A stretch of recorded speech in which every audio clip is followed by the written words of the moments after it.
Saya nggak tahu kan tergantung nanti rencananya pemerintah ke depan seperti apa. Rasanya sih nggak akan jadi kota hantu.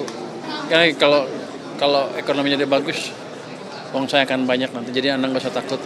Jadi jangan dengar prediksi siapa orang luar. Itu sering salah kok. Halo semuanya, selamat datang di program Lagi Rame nih. Tempat kita bahas isu-isu panas, tajam, dan seringkali nggak banyak dibahas. Saya Pulnadia Kanti, dan kali ini kita bakal bahas topik yang lagi hangat banget, yaitu proyek Ibu Kota Negara, atau yang biasa kita sebut dengan IKN Nusantara. Nah, kalau ngomongin IKN, ternyata nggak sesederhana yang kita bayangkan loh. Ada banyak sorotan, tantangan, dan tentunya potensi besar yang harus kita lihat dari berbagai sudut. Jadi, di episode kali ini kita bakal ngobrolin soal IKN. Apa yang sebenarnya terjadi di balik proyek ambisius ini, dan kenapa media asing sampai menjuluki IKN sebagai kota hantu.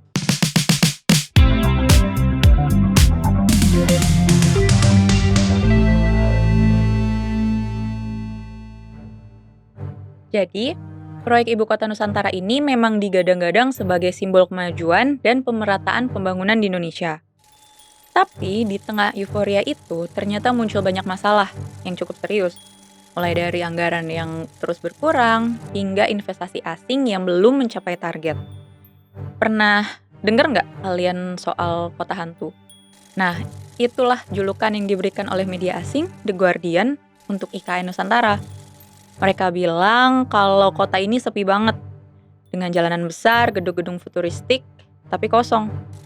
Bayangin aja, hanya ada beberapa pekerja dan beberapa turis yang datang karena rasa penasaran.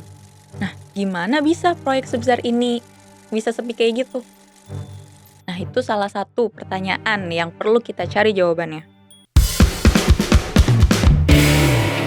Nah, selain masalah pendanaan, ada satu hal lagi yang cukup menarik perhatian, yaitu sikap pemerintah, terutama Presiden Prabowo Subianto yang punya peran besar dalam proyek IKN ini. Ternyata, sampai saat ini, Presiden Prabowo belum pernah mengunjungi IKN sejak dia dilantik. Bahkan ada kabar yang mengatakan bahwa dia secara diam-diam menurunkan status IKN dari ibu kota pemerintahan menjadi ibu kota politik. Ini jelas menambah keraguan banyak orang. Karena proyek sebesar ini butuh komitmen yang nyata dan dukungan penuh dari pihak pemerintah. Kalau pihak yang bertanggung jawab sendiri nggak menunjukkan perhatian penuh, siapa lagi yang bakal percaya? Di balik julukan kota hantu itu, ada beberapa alasan kenapa IKN bisa mengalami hal seperti ini. Salah satunya adalah masalah pendanaan.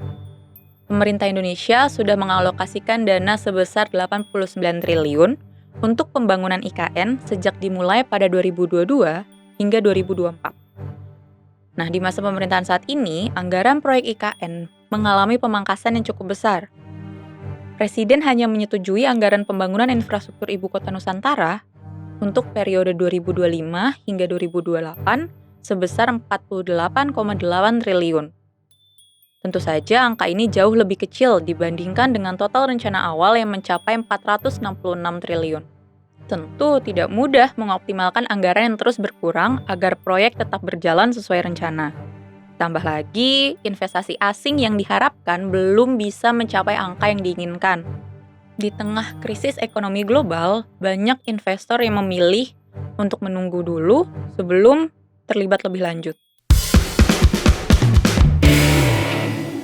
Dan kalau kita lihat lebih jauh lagi, ternyata ada pengunduran diri dari beberapa pejabat penting yang juga mengawasi proyek ini. Di antaranya ada kepala dan wakil kepala badan yang bertanggung jawab atas IKN yang juga mengundurkan diri pada tahun 2024. Tentu saja ini membuat banyak pihak bertanya-tanya, apakah proyek ini masih on track atau justru bakal mandek? Selain itu, jumlah penduduk yang tinggal di IKN juga masih jauh dari target. Pada tahun 2030, IKN ditargetkan memiliki sekitar 1,2 juta penduduk. Tapi, sampai sekarang, hanya ada sekitar 2.000 ASN dan 8.000 pekerja konstruksi yang tinggal di sana. Ya, ini tentu menjadi tanda tanya besar. Apakah kawasan ini benar-benar bisa menjadi kota yang berkembang dalam waktu dekat?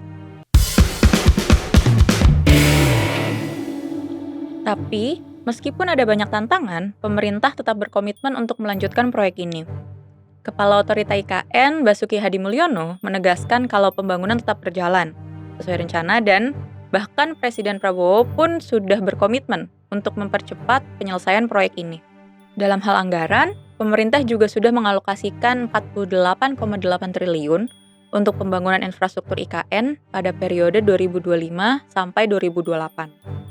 Otorita IKN juga telah menerima komitmen investasi senilai 225,02 triliun yang terdiri atas 66,3 triliun investasi swasta murni dan 158,72 triliun melalui skema kerjasama pemerintah dan badan usaha atau KPBU untuk pembangunan jalan dan multi-utility tunnel serta untuk pembangunan hunian di kawasan IKN.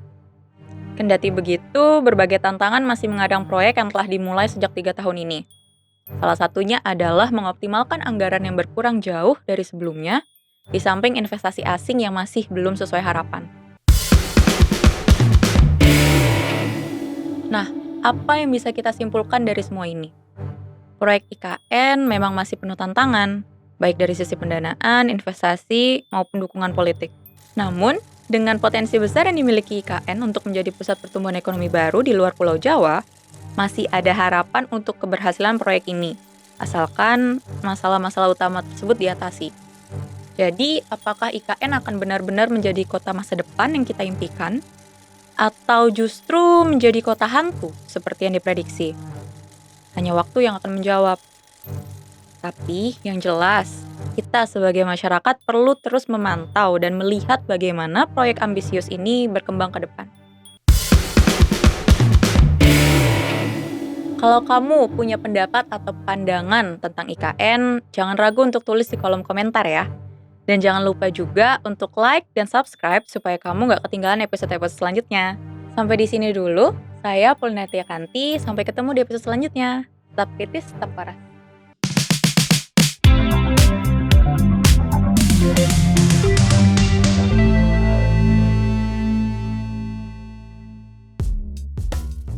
Keputusan bisnis terbaik datang dari data, bukan tebakan. Mudah berlangganan Business Insight dengan subscribe with Google.